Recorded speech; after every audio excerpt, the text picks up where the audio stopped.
So let's imagine we fixed a coordinate axes XYZ to planet Earth, where point O is the center of planet Earth, and this right here points up to the North Pole.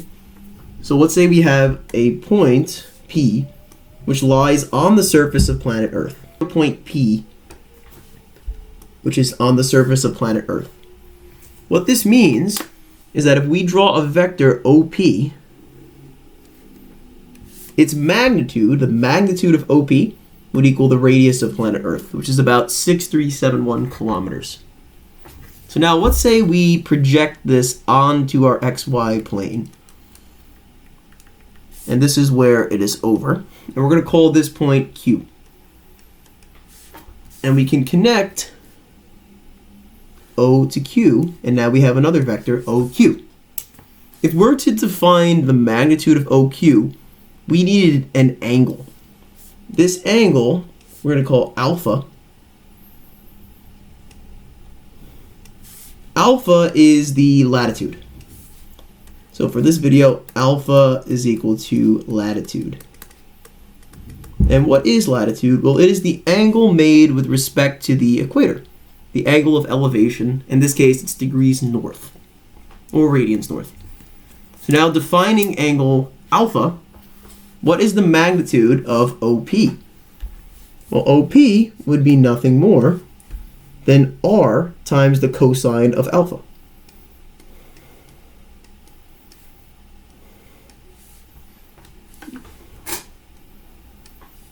Okay?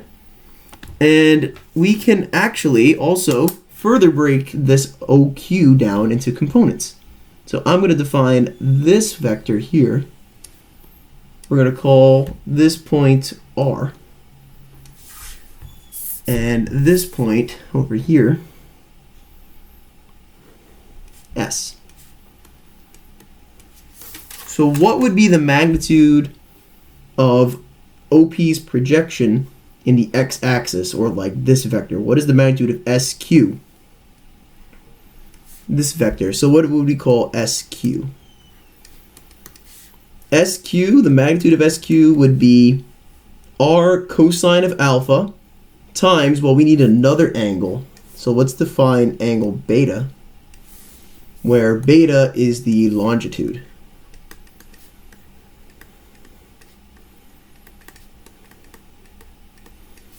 So now SQ would equal, let's think, so OP times the cosine of alpha. So R cosine of alpha multiplied by the sine of beta.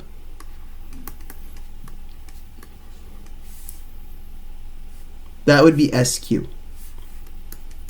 Let's try to do OS now. Well, this is also equal to OR as well.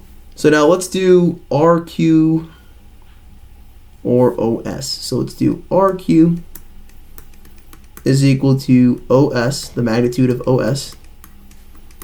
And what is this equal to? Well, it is R cosine of alpha times, what would I do now? That would be the cosine of beta.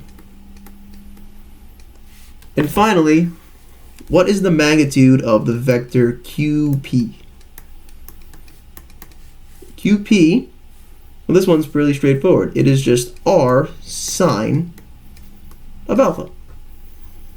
So knowing these relative magnitudes here, I can characterize the vector OP by writing it in rectangular coordinates. So this would be equal to something in the x direction, so OR, so that would be R cosine alpha sine of beta I hat plus my SQ.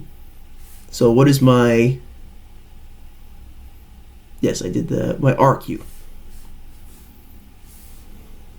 So now R cosine of alpha cosine of beta j hat plus, and what is my k hat term? Well, that is just R sine of alpha. K hat. So that's OP, and this is how we would define a vector on planet Earth that points to some location. So now, what if I had another point? Let's make another point. I'm going to place it here. And we can do the exact same thing. I'm going to call this point T. We can do the same thing. I'm going to say that it lands here. And I would define some alpha and some beta. And I can come up with a similar expression if I call T's longitude. Well, let's actually change this now. So for point P, I'm going to refer to the alphas. I'm going to put a little subscript P to refer to, we're talking about that point. So what this refers to is alpha for point B, beta for point B, the latitude for P, and the longitude for P. I can do the same thing for point T. So now I'll do it in blue. OT is equal to R cosine alpha T, sine of beta T, I hat, plus R cosine of alpha T, cosine of beta T, j hat, plus R sine of alpha T, k hat. Okay, so I have these two vectors, and it's pretty cool because we just characterized something. But what can we use them for? I know that if I take the dot product of any two vectors, and I know their magnitudes, because if I know their magnitudes, I can get the angle between them. I can get this angle, theta, between the two vectors. And what would that allow me to do if I know this angle? Well, if I know it in radians, I know that the arc swept out on Earth's surface, the distance s between these 2 points. S is just the radius of Earth multiplied by that angle. So I can know the distance between 2 points by taking the dot product of these two vectors. It's a really neat application of the dot product. Let's actually do it. So if I take OP, try to do it in colors, OP, and I dot it with OT. This has got to equal what? Well, the magnitudes of each times the cosine of the angle between them. So what is the magnitude of these two vectors? They both have a distance from here to here of r. So I'd get r times r, or r squared, times the cosine of the angle between them. How do I get this angle between them? Well, I would take the dot product, OP dotted with OT. I would divide it by r squared. So divide by r squared, and then take the arc cosine. I'd take the arc cosine of that. And this would give me the angle between two vectors on Earth's surface. And now, from the relation, if this is in radians, really straightforward, I just have to do s. I'm going to call the distance between them on Earth's surface s. That's just r theta. So that means r times the arc cosine. And you could honestly substitute in what that dot product would be, like r squared cosine, and multiply these terms out. I'm not going to do that for the sake of space, but you can do it if you would like. OP dotted with OT, and divide by r squared.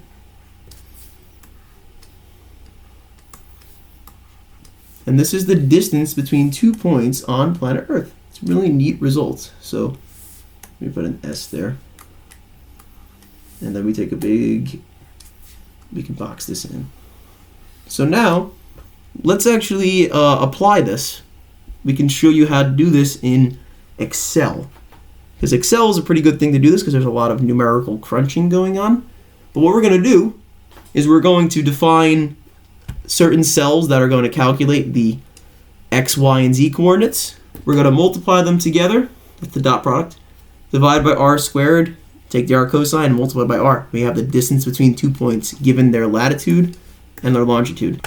Okay, so now we have a Google Sheet. You could use Excel if you would like. Any spreadsheet software will do. So we organize this for point P and point T. We're now going to fill in the data for their latitude and longitude and all their components. So let's actually do the x component first. If we go back to our derivation, the x component was given by r cosine of the latitude times the sine of the longitude. So let's do that. Equals the radius of Earth, which I should fill in. It's 6371 kilometers. You can use miles if you like units that are in miles. This is equal to r times the cosine of the latitude times the sine of the longitude. Right? Let's just make sure we did that right. R times the cosine of the latitude times the sine of the longitude. R times the cosine of the latitude times the sine of the longitude. There you go. That is our x component for P. Enter. For our y component, it is just r times the cosine of the latitude times the cosine of the longitude. I'm just filling in the math, the derivation from before. So now my y component is this one here. And our z component was rather straightforward. I think it was just r times the sine of the latitude. So let's take a look at that. R times the sine of the latitude. Nice. That works out very good. Why is this guy? Oh, because cosine of 0. Okay. And now we're going to do the same thing for point T. So I'm just going to copy and paste, and then I'm just going to change some things around. This is, yeah, it already did it. We're just going to have to multiply by Earth radius, so that would be C11. Or C10, sorry. Same thing here. I'm just going to copy and paste.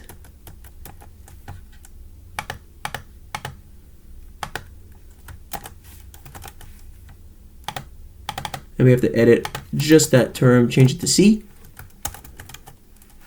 And finally, for the Z component, change this to C. Excellent. So now we have this up and running. The dot product, we're going to set equals the product of the X components added to the product of the Y components added to the product of the Z components. And now we can put in some data.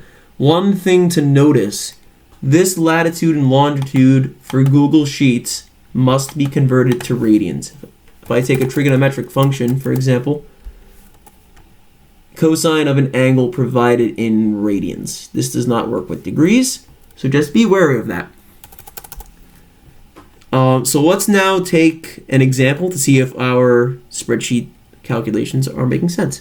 Let's take the north and south pole and find out what the angle, find out what the distance between them is. And we should be able to figure that out pretty easily because we already know the angle between them is 180 degrees. So we could use like half the circumference and just double check that what we did was right. So if we put point P as the north pole, it is at 90 degrees north latitude or pi over 2. Point T would be at negative 0.5 times pi. This is the geographic south pole. The longitude for each would be 0. And let's just pause a second to see if this makes sense. Why am I reading a 10 here? This should be equal to C10, not just the number 10. C10. There we go. And the distance between them, we didn't put that in yet, but we derived the distance between the 2 points to be r times the arc cosine, the dot product divided by the radius squared. So this is got to equal r times the arc cosine of the dot product divided by the radius to the second power.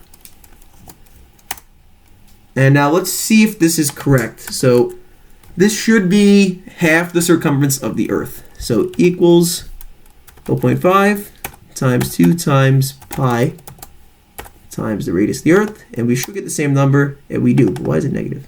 Oh. There we go. And we get the same number. So I'm fairly confident that this is a working Excel sheet where you can calculate the distance between 2 points on planet Earth given their latitude and longitude. Go ahead, give it a try. Plug in your house address and see how far away you are from the North Pole. Hope you enjoy.